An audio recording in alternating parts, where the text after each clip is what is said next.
Hi everyone. So today's lecture is going to be kind of short. I just want to finish up uh, the notes from 1.4, section 1.4. So sorry about the last video not having audio, but go ahead and read the PDF of that before watching this video, and if you have any questions on it, you're welcome to ask me in class. But we're going to be continuing where those notes left off. So the place I wanted to start today is talking about regions, some region G, I shouldn't say region, some subset G of C, and talking about whether it's connected or not. So basically whether you can write it as a union of two pieces. Now this is a notion that is pretty intuitive, whether some subset is connected or not connected, but it's actually kind of tricky to define mathematically. So here's how they do it. So given two different subsets, x and y, of the complex plane,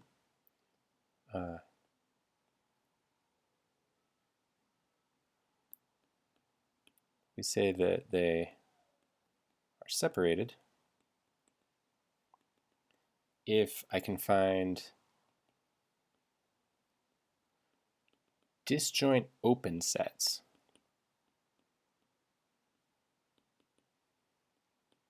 A and B inside of C. So remember, open meant that for every, A is open if for every point inside of it, I can find a small open disk which is contained in A and centered at that point. Another way to say that is a set is open if it can be written as a union of open disks. So anyway, if I can find two disjoint open sets A and B inside of C, such that x is contained in A and y is contained in B. Okay, so the idea is, here's my x, here's my y. These are separated because I can find open sets, and I'm using dashed lines here to denote that these are open. So these two open sets here, they're disjoint from each other, so this one's A and this one's B, and x is contained in A, y is contained in B. That openness of A and B is kind of important, actually. Okay, so an example of something that's not separated might be useful. Let's let x be the closed disk, so the closure of the open disk. So the closed disk centered at 0, I'm just going to use parentheses because it's easier, centered at 0 and of radius 1. Actually, no, let's let it be the open disk. Centered at 0, radius 1, so it's all the points whose distance from the origin is less than 1. And y is going to be the set of all complex numbers such that the real part of z is equal to 1.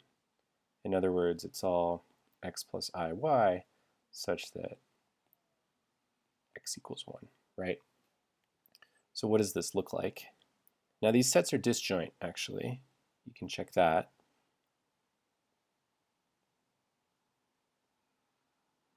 So here's the open disk. This is x. And then y is all the points whose real part is 1. And even though the intersection is empty, x and y are not separated. And I'm not going to prove this, but you can think about it yourself. The basic idea is if I want to find an open set that contains y, then that open set is going to contain this point here, and it's therefore going to have to intersect a little bit of x. And so I'm not going to be able to find an A and B such that A contains x, y contains b, and A and B are disjoint from each other. Any B I find that contains Y is going to have to contain a little bit of X as well. So even though they're disjoint, they're not separated. Okay. And then so what does it mean for a subset to be connected? Well, basically if it's not separated. So subset G, we'll say it's connected. Oops. If it can be written, if it cannot be written as a union, G equals X union Y, so as a union of some X and Y with X and Y separated. Okay, so if I can't write G as a union of two pieces which themselves are separated from each other, then we'll say G is connected. Pretty intuitive. There's a stupid caveat you have to add. We have to assume that both X and Y are non-empty. Otherwise, it's sort of meaningless. So if I can't write it as a union of two non-empty sets, which themselves are separated, then I say G is connected. And in some sense, a lot of this work that we've done with topology, all these definitions, is mostly to talk about the following. So I'm going to define the word region. This is going to be really important in this class. So a region of C is a subset of the complex numbers, which is open and connected. So these are kind of the most important subsets of the complex numbers that we're going to look at. Okay. And then the final thing to talk about in this section is the notion of a path. And these will be useful for things like line integrals, which you may remember from multivariate calculus. So path in C.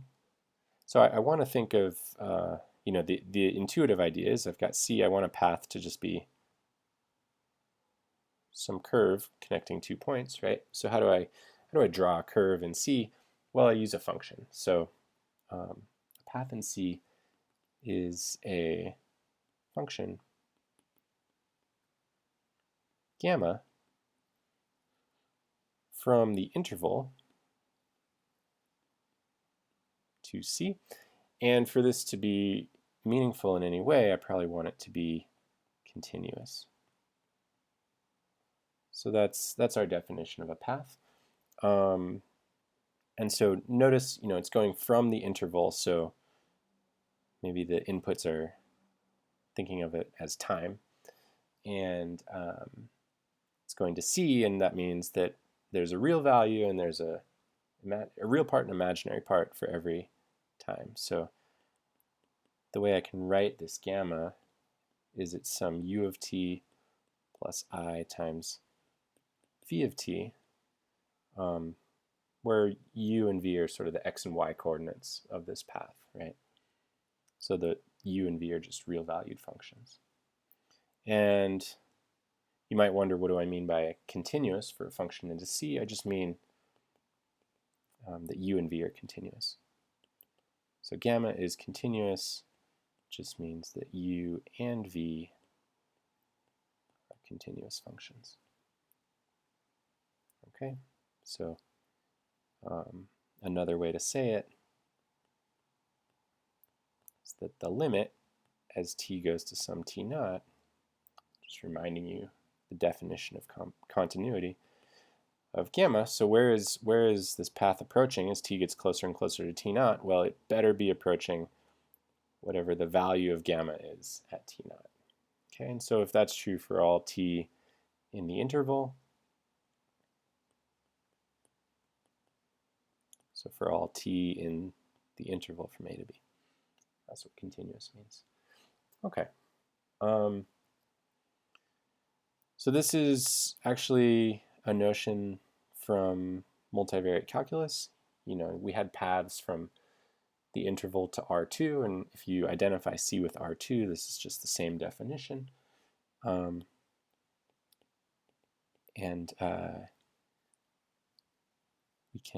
We can also define the derivative, which you also might remember from multivariate calc. And this gives us a vector in R2 or in C, which we think of as the velocity vector. If we think of gamma as a path that like a bug is crawling, this is the velocity vector at a given time t naught. And this will look familiar.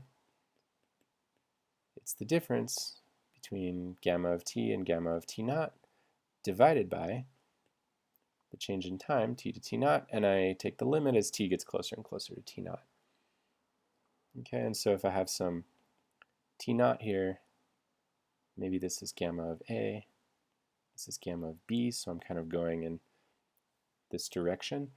Then if I draw the vector gamma prime with its tail at gamma of t naught, it's going to tell me the direction and the speed I'm headed in at that time. The direction of the vector is, of course, the argument, and the speed is the magnitude of that vector. Okay. So that's going to be useful. We say a path gamma is smooth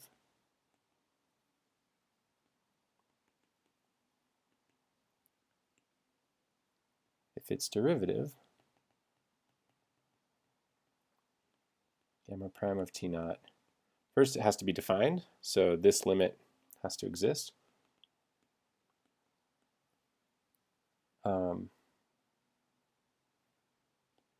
Say gamma prime of t, I'll think of it as a function of t now. If it's defined, if it's continuous, as I vary t, and non-zero. As non-zero, you might not guess at first if you were just trying to come up with these definitions on your own.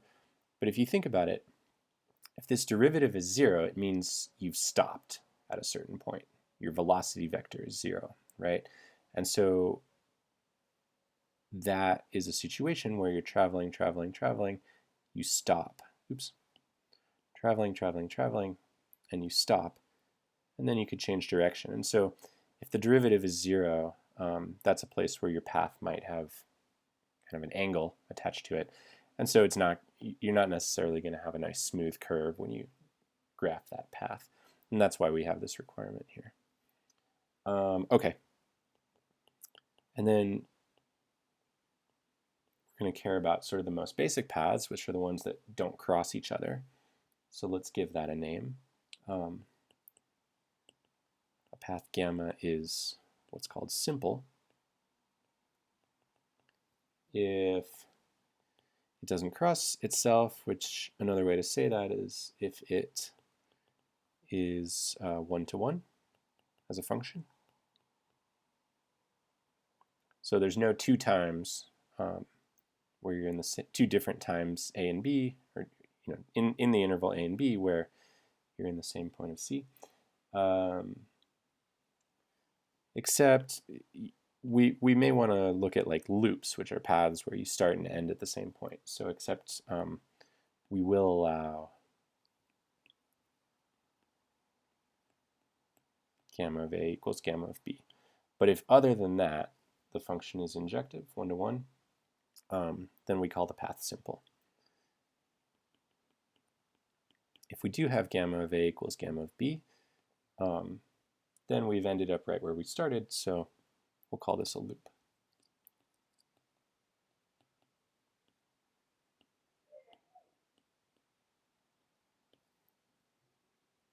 Okay. Pretty simple example, which is going to be incredibly useful for us. We're going to use it all the time. gamma going from the unit interval to c, and I'm going to define it as follows. So t is going to go to e to the 2 pi it. Okay, and so what is this? Well, t is a real number. 2 pi t is a real number. And we said then that if you've got e to the I times some real number, then what complex point that is it's on the unit circle, and it's got argument just equal to that angle. So in this case, the angle is 2 pi t. Maybe I'll write it as I 2 pi t.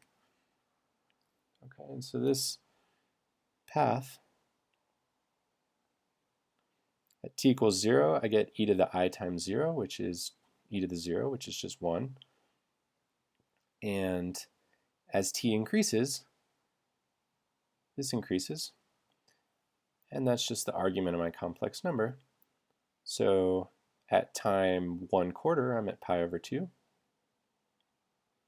At time 1/2, I'm at 2 pi over 2, which is pi.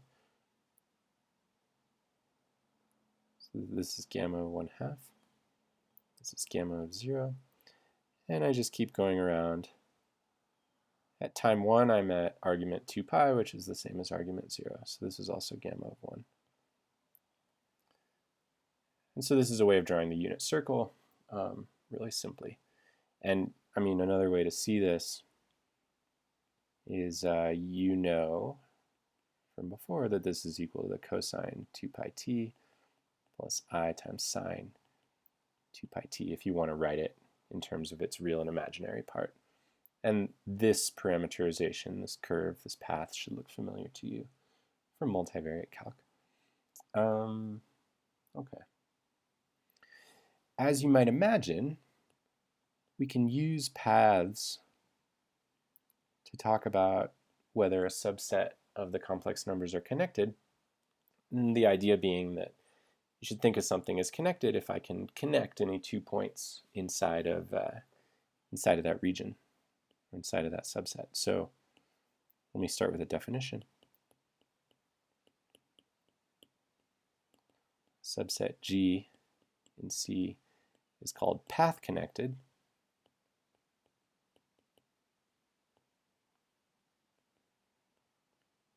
if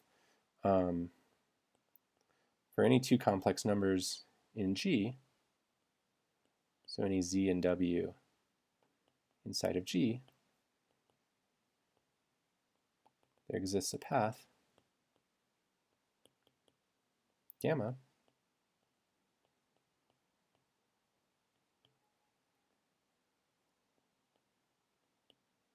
such that, so I want this path to connect Z and W. So the way we write that is gamma of A is Z, so it starts at Z. Gamma of B is W, so it ends at W. And we want this path to be entirely contained inside of G. So gamma of T is in G for all values of T in my domain. Okay, so in other words, if I can connect any 2 points in G with a path that stays inside of G, then we say G is path connected. And so it's natural to ask, how does this relate to our previous notion of connected? We're not going to prove this theorem because it doesn't matter too much, but if a subset of C is path connected, then it's also connected.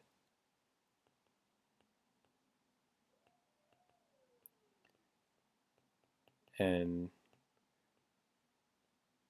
by connected here, I mean the previous definition, that I can't separate it into an X and a Y.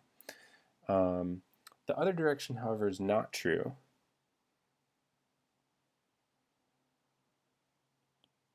So there are examples of G and C where G is connected but not path connected.